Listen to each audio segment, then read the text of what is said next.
बिस्मिल्लाहिर्रहमानिर्रहीम। अस्सलातु वस्सलामु अलैका या रसूल अल्लाह व अला आलिका व सहाबिका या हबीब अल्लाह। अल्लाहुम्मा सल्लि अला मुहम्मद व आले मुहम्मद। दलाइलुल खैरात अमलियात और वज़ाइफ की एक ऐसी मोतबर किताब है जो बुज़ुर्गान दीन मशाइख़ अज़ाम का एक मामूल रहा है उसको पढ़ने में। हज़रत सैयद मोहम्मद बिन सुलेमान जज़ली रहमतुल्लाह ताला फरमाते हैं कि एक जगह मैं गया और वहाँ नमाज का वक्त हो गया। आपने वज़ू का इरादा किया तो देखा कि एक कुआं है जिसमें पानी मौजूद है, लेकिन इस कुएं से पानी निकालने का कोई ज़रिया, कोई सबब नहीं, कोई रस्सी, कोई डोल वगैरह नहीं है जिससे मैं पानी निकाल कर वज़ू कर सकूं। तो फरमाया कि इसी फ़िक्र में था कि एक बच्ची ने मकान के ऊपर से झांका और पूछा, आप क्या तलाश कर रहे हैं? फरमाया, बेटी मैं वज़ू करना चाहता हूँ मगर पानी निकालने का कोई ज़रिया नहीं है। तो उसने पूछा, आपका नाम क्या है? तो फरमाया, मुझे मोहम्मद बिन सुलेमान जज़ूली कहते हैं। ये सुनकर उस बच्ची ने कहा, अच्छा आप हैं कि जिनकी मदह और सना के डंके बज रहे हैं मगर कुएं से पानी नहीं निकाल सकते। ये कहकर उस बच्ची ने कुएं में अपना आबे दहन अपना थूक डाला तो आनन फानन पानी किनारों तक आ गया, बल्कि ज़मीन पर बहने लगा। आपने वज़ू किया और नमाज से फारग होकर उसने बच्ची से पूछा कि बेटी मैं तुझे कसम देकर पूछता हूँ कि बता तूने ये कमाल कैसे हासिल किया? बच्ची ने कहा, ये जो कुछ आपने देखा ये उस ज़ाते गरामी पर दरूद पाक की बरकत से हुआ है। अगर जंगल में तशरीफ़ ले जाएं तो चरिंद तरिंद बरिंद आपके दामन में पनाह ले। दरूद पाक पढ़ने वाला।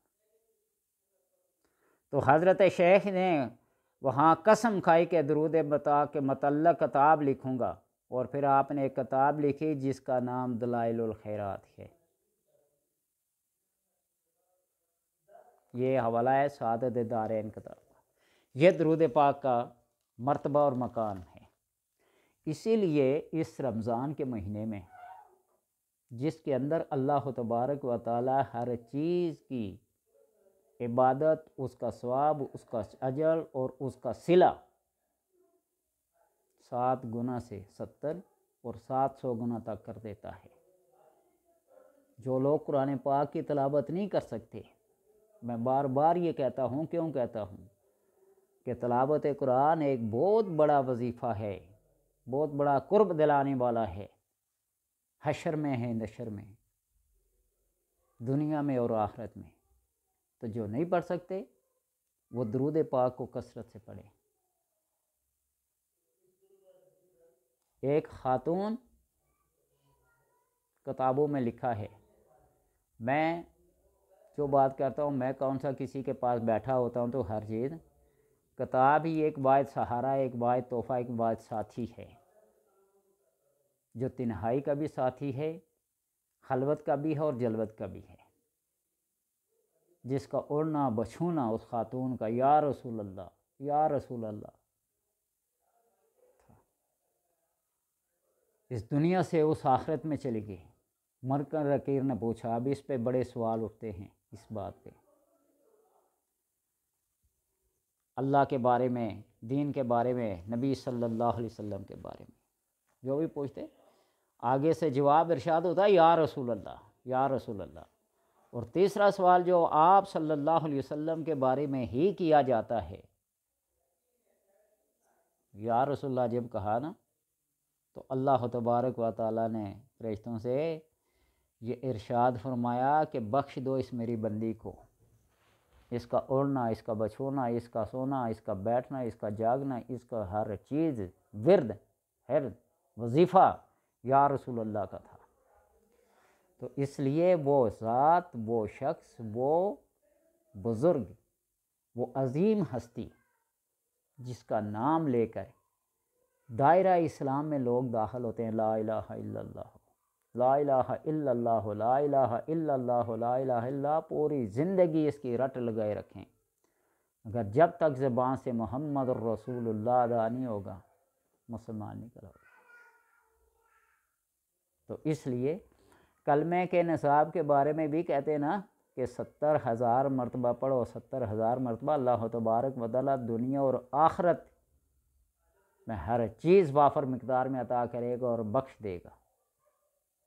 لا الہ الا اللہ، لا الہ الا اللہ، لا الہ الا اللہ، لا الہ الا اللہ محمد الرسول اللہ، یوں کر کے پڑھتے جائیں 70,000 مرتبہ کا اس کلمے کا ورد کر لیں، اللہ تبارک و تعالی ہر چیز سے برات کا اعلان کر دیتا ہے، صغائر کبائر معاف کر دیتا ہے وہ چاہے سوائے شرک کے، اور شرک بھی یہاں آ کے ختم ہو جاتا ہے جہاں توحید و رسالت کی گواہی دی جاتی ہے نا، لا الہ الا اللہ محمد الرسول اللہ، تو اللہ تبارک و تعالی ینہدب ما قبلہ، اس سے قبل جتنے بھی گناہ کیے ہوتے ہیں اللہ تبارک و تعالی سارے کے سارے معاف کر دیتا ہے۔ اس لیے اس ذات گرامی پہ درود پاک پڑھو اگر قرآن پاک پڑھنا نہیں آتا، اور قرآن پاک کی تلاوت کرو اگرچہ 1-2 آیات ہی کیوں نہ ہوں، نہیں پڑھ سکتے تو اس کو ایک دفعہ کھول کے دیکھ تو لو نا، زیارت تو کر لو۔ سب سے غریب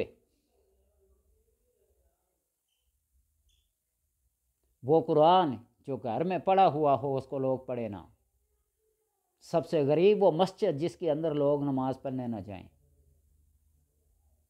تو اس لیے اس غربت سے نکلو، امیری حاصل کرو، قرآن کی تلاوت کرو اور درود پاک کی کثرت کرو، اللہ تبارک و تعالی دنیا اور آخرت سنوار دے گا۔